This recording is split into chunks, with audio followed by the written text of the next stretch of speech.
Mike, this is amazing.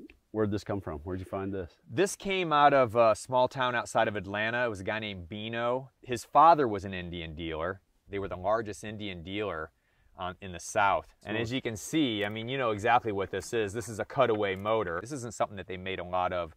And the significance of this motor, other than it being a cutaway, is that it's the first-year chief.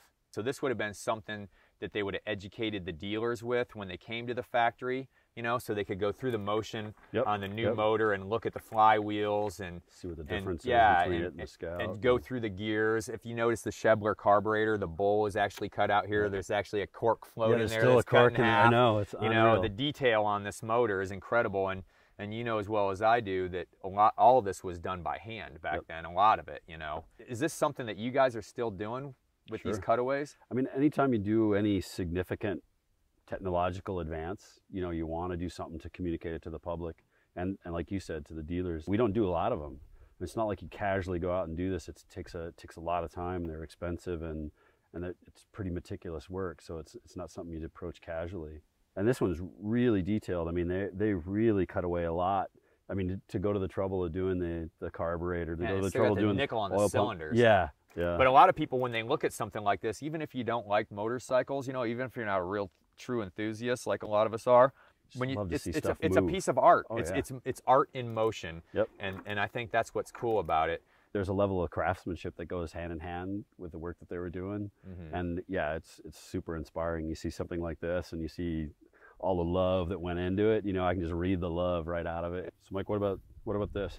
What can you tell me about that? This is what a lot is commonly referred to as a soup can carburetor. It's a Hedstrom improved carburetor, and this was one of the biggest advancements, I think, in the motorcycle industry right off the bat, that Hedstrom was able to create a variable speed carburetor right out of the gate. I mean, carburetors before this were really just mixers. Yeah, just open it up. Yeah, so this was actually something that you could adjust the amount of speed and airflow when you were going down the road, you know. So this was an huge advancement for Indian in the time period. And if you think about... Well, just for motorcycles in general. Oh, everything. Yeah. You know, but Indian carved out all that stuff. I mean, if you think about like 1913, first in rear suspension, you know, sprung frame. 1914, first in electric lights. First in electric starter, you know. I mean, first V-twin Indian. You guys have really written the chapter, and the history with the company is incredible to me. And like 1912, fastest motorcycle in the world and the biggest motorcycle company in the world. So when I find something like this, I'm just like, you know, this is a piece of history. So what about, what's all this? What else we got? This is a toolkit from an Indian. A lot of the wrenches that you're going to find back in the day, they're actually going to say Indian Motorcycle Company on them. Yeah. You know, even that wrench right there is a collectible.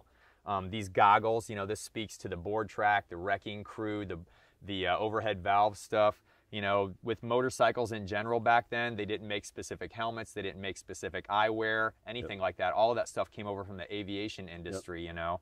So when you see something like this, these aviator goggles, I think motorcycle. What do you think about this? That's a great piece. This is a dirt track rider, metal shoe. This is the foot they're going to be dragging through the corners. You know, something like this obviously speaks to racing, but to me, it speaks to the culture and the lifestyle as well. What's great about this piece is the leather boot still here. Yeah. I find the metal shoes a lot of times, but I never find the boot itself. Yeah, and you can really tell that's the boot. Yeah, it is, man. In there, yeah. It's got the imprint. So where did this come from? How much chicken crap did you have to dig through to get to this? Actually, I didn't have to pull this out of anything like that. The Power Plus motor came out in 1916 with Indian, side valve, flathead. You know, the cool thing about this motor is Harley didn't come out with anything like this until the 30s when they come out with the VL series, you know, things like that. So actually, a lot of the Harley guys back in the 30s, when Harley introduced their new motor and it looked like this, they thought it was a ripoff of the Indian Motorcycle Company. Wow. Yeah. Does something like this inspire you as far as like the design that you have to do now? Yeah, we're trying to make a connection. Definitely trying to make a connection. You got to be able to look back there and see all that heritage, you know. People look at you and see your dad, right? I mean, that's what I want. You're you. You're not him, but you're his direct lineage, and that same kind of, I want that same kind of level of recognition.